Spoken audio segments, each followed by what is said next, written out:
जय माँ बगलामुखी साधकों, कैसे हैं आप सभी। आज पुनः एक नए और गंभीर विषय को लेकर आपके समक्ष प्रस्तुत हुआ हूँ। कई बार देखा जाता है कि कोई व्यक्ति तंत्र बाधा से ग्रसित हो जाता है। तंत्र बाधा से ग्रसित होने के पर्यंत महाराज जो पीड़ाएं व्यक्ति को झेलनी पड़ती हैं, मानसिक तौर पर, शारीरिक तौर पर, वह अत्यंत पीड़ादायक है और उस पीड़ा को व्यक्ति प्रस्तुत भी नहीं कर सकता। जिस प्रकार से हमारी आज का विज्ञान जगत है, तो अधिकतर मैंने देखा है कि तंत्र बाधा के द्वारा जब व्यक्ति के शरीर के मध्य में आधी व्याधि, मानसिक तौर पर परेशानी उत्पन्न हो जाती है, तो प्रारंभिक जो स्टेज कही गई है, तो उसके मध्य में तो तंत्र के विषय में रिपोर्ट्स में भी कुछ भी नहीं आता। तो महाराज, जब इस प्रकार की परिस्थिति व्यक्ति के जीवन के मध्य में हो, इस प्रकार की पीड़ा जब कोई व्यक्ति अपने जीवन के मध्य में झेल रहा हो, तो किस प्रकार से इन पीड़ाओं का भेदन शीघ्रता से किया जाए, सटीक किया जाए। तो महाराज, इसके लिए अगर माँ बगलामुखी जी की शरण में आप लोग जाते हैं, आप साधक जाते हैं, तो अवश्य में माँ बगलामुखी उन समस्त प्रकार की पीड़ाओं का हरण कर लेती हैं। माँ बगलामुखी जो मंत्र है, एकाक्षरी मंत्र है, मूल मंत्र है, शताक्षरी मंत्र है, कई प्रकार के ऐसे मंत्र हैं जो अत्यंत ही प्रभावशाली हैं इस प्रकार की परिस्थिति से बचने के लिए। परंतु जिस प्रकार से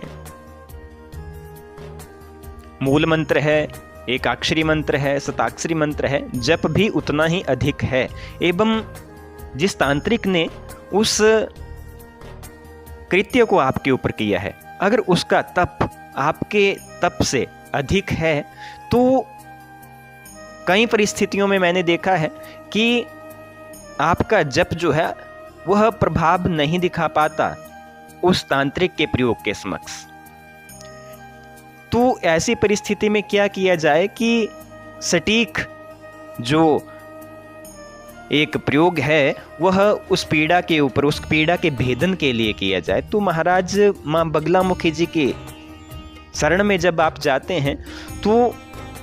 माँ बगलामुखी जी के विषय में जब अध्ययन किया जाता है, तो अथर्ववेदीय बगला सूक्त के विषय में अध्ययन करने को प्राप्त होता है, जो अत्यंत ही सटीक है, अत्यंत ही प्रभावशाली है, अत्यंत ही शक्तिशाली है। अगर किसी भी प्रकार की मुठ करनी, किसी भी प्रकार का कृत्य प्रयोग बड़े से बड़ा अगर आपके ऊपर किया गया है, तो भगवती माँ बगलामुखी के इस बगला अथर्ववेदीय बगला सूक्त के द्वारा महाराज आप लगभग 1100 की संख्या में अगर उस अथर्ववेदीय बगला सूक्त स्तोत्र का अगर आप पाठ करते हैं और उसका हवन करते हैं या ब्राह्मण देव से करवाते हैं, तर्पण मार्जन सहित, बलि विधान के सहित, पूर्णाहुति के सहित, तो महाराज अवश्य में मैं कह सकता हूं कि आपके समस्त प्रकार के जो आपके ऊपर प्रयोग किए गए हैं किसी दुष्ट तांत्रिक के द्वारा, अवश्य में शीघ्रता से कट जाते हैं। इस सूक्त का जो विवरण है वह अथर्ववेद के पंचम कांड के छठे अनुभाग के मध्य में आता है और यह बगला सूक्त अत्यंत ही प्रभावशाली है। लगभग 12 श्लोक इसके मध्य में दिए गए हैं। प्रत्येक श्लोकों के मध्य में कृत्यों के विषय में कहा गया है कि हे कृत्य, अगर तुम्हें शत्रु के द्वारा किसी तामसिक वस्तुओं से, जिस प्रकार से नाखूनों का उल्लेख, हड्डियों का उल्लेख उसमें श्लोक के मध्य में आता है कि इस प्रकार से बनाया गया है, तब तुम जिसके द्वारा भेजी गई हो उसके ही पास वापस लौट जाओ। या किसी भी प्रकार से अगर शमशान के मध्य में जाकर मेरे ऊपर प्रयोग करने के लिए आपका निर्माण किसी दुष्ट तांत्रिक के द्वारा किया गया है, तो आप उस तांत्रिक के पास पुनः लौट जाओ। इस प्रकार से 12 श्लोकों के मध्य में भयंकर से भयंकर कृत्य प्रयोगों के विषय में कहा गया है और उस कृत्य प्रयोग को पीछे हटने के लिए पीछे हटने के लिए बाधित करने के लिए, बाध्य करने के लिए, क्षमा कीजिए, कहा गया है इस बगला मुखी